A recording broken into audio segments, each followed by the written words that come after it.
வணக்கம் உறவுகளே. இன்றைக்கி நம்ம வீட்டில் என்ன சாப்பாடு பார்க்கலாம் வாங்க. வாழையில கட் பண்ணி எடுத்துகிட்டு வந்துச்சு கழுவி. பார்த்திங்கன்னா சுட சுட சாதம் தான். இன்றைக்கி விறகடுப்பு பற்ற வைக்கல, கேஸ் அடுப்பே செஞ்சாச்சு. வெளியில் ரொம்ப மழையாக இருக்கனால.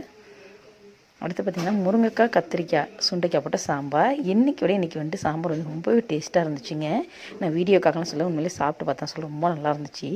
அடுத்து பார்த்திங்கன்னா காலிஃப்ளவர், பச்சை பட்டாணி, பீன்ஸ் எல்லாம் போட்டு ஒரு மாதிரி கூட்டு மாதிரி வச்சுருந்தேன். சூப்பராக இருந்துச்சு. அதுவுமே எல்லாமே இன்றைக்கி புதுசு தான், அதாவது நானே யோசித்து செஞ்சது. அப்புறம் பார்த்திங்கன்னா உளுந்த வடை, அப்புறம் சேமியா பாயசம். பாயசம் வைக்க சேமியாவில் நார்மல் சேமியாவில் தான் செஞ்சுருந்தேன். நாட்டு சக்கரை போட்டதால இந்த கலர் கிடச்சிருக்கு.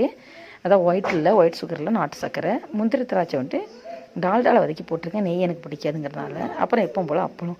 இன்றைக்கி என்ன இது ஸ்பெஷல், எதுக்கு இதெல்லாம் செஞ்சுருக்கீங்கன்னு பார்த்தோன்னாக்கா, இன்றைக்கி எங்கள் தாத்தாவோட நினைவுனால இன்றைக்கி தவசம்.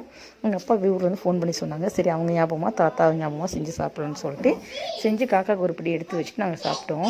இன்றைக்கி ரொம்ப நாள் நல்லா போச்சு. இன்னொன்று என்ன, எங்கள் தாத்தா நாங்கள் ரொம்ப மிஸ் பண்ணுறோங்க. எங்கள் தாத்தா இருந்து 15 வருஷம் கிட்ட ஆகிடுச்சி. இருந்தாலும் தாத்தா இருக்கிறப்ப எங்களுக்கு அவ்வளோ ஒரு சப்போர்ட், ரொம்ப நல்லா சப்போர்ட் பண்ணுவாங்க.